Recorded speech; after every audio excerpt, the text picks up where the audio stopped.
I'm going to read a poem from my first book, and this was published by Luis Lopez, his Farolito Press. And I want to read this because I don't know how many of you know the Jefferson Airplane, which later became the Jefferson Starship. And the co-founder of the band, Paul Kantner, died this past January, I think it was. And when I was in my 20s, I mean, Paul Kantner was like this major hero. And I mean, one of the most powerful experiences of my life was seeing the Jefferson Starship in Saratoga, New York, which is an open-sided outdoor theater, and it was during a lightning storm, and they were playing Blows Against the Empire, which is one of their wildest pieces. And I was on various controlled substances we won't illuminate.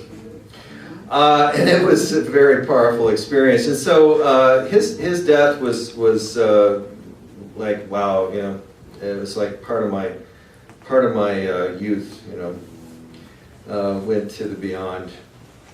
So this is a true story. This is called Mars Dust Patrol. It's about that wild misspent youth. Part 1.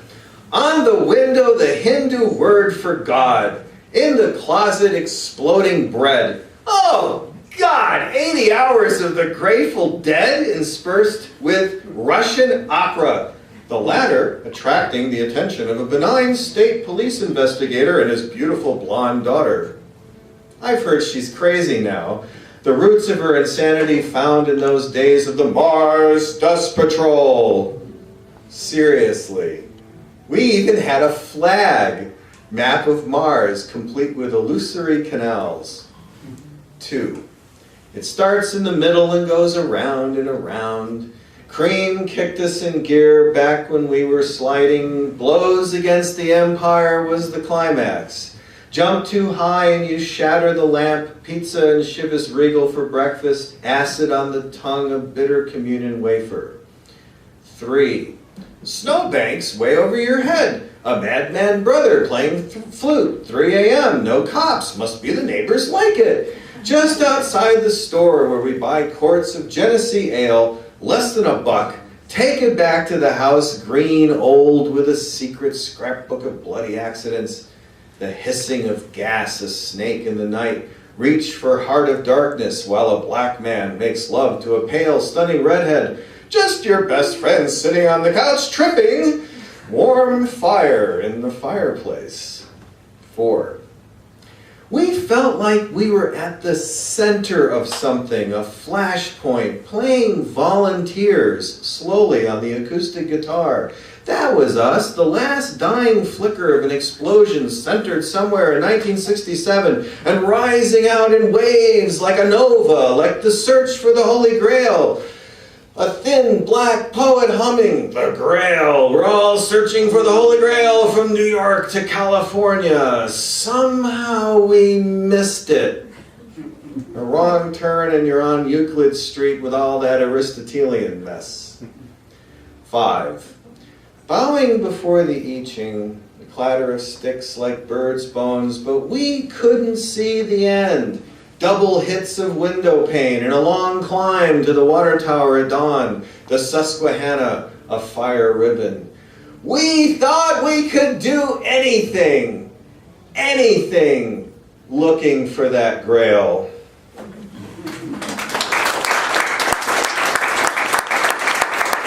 Much calmer now. Okay, Luis Silva-Villar, will you please step forward? We're going to do a few music, poetry things. Let's see. Here, I'll shift over here.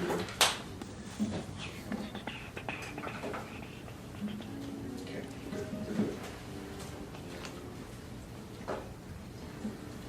Right, this first one is called Kerouac's Cat, and it was referred to in the jacket blurb. And this is for my cat Linus.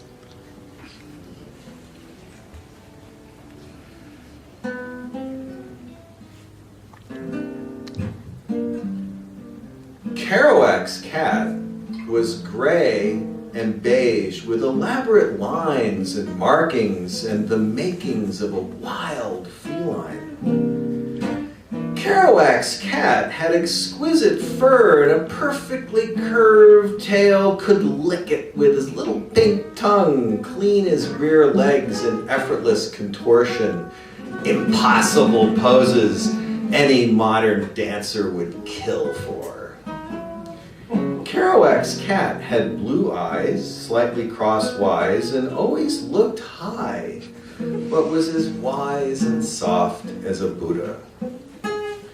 Kerouac reached Satori, wrote the scripture of the golden eternity, the subterraneans, Dr. Sachs, and then fell down a rabbit hole of sweet wine and fame, lost his perfect equilibrium, I can't even say it, wound up painting portraits of Jesus on the cross long after night-long binges on bourbon and burgundy.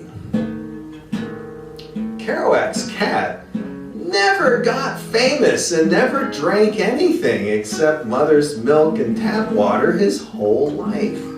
He kept his bodhisattva cool, peering at invisible ghosts in the corner and yowling out open windows. And while on the road sold millions, Kerouac's cat attained transfiguration, became a Buddhist saint, unknown to us all until his soul wrote this poem.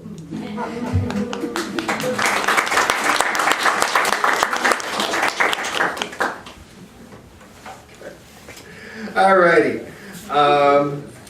Kerouac's cat. Here's where it's at. Ornette's Blues is the next one. And I wrote this in June of last year, June 11th last year, which was when Ornette Coleman, the great jazz musician, passed away. Ornette's Blues. Ornette challenged the world. Ornette challenged the jazz world, got heckled, nearly beaten that 1959 in jazz capital New York City, Reed, Jerusalem. He did this to free us all. Just listen to his album, Change of the Century, 1960. Ornette Coleman, Donald Cherry, Charlie Hayden, Billy Higgins. The blues detonated inside out.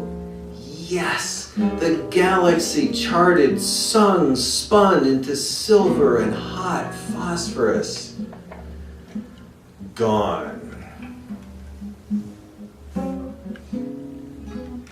Taking that big journey out to the eternal reward.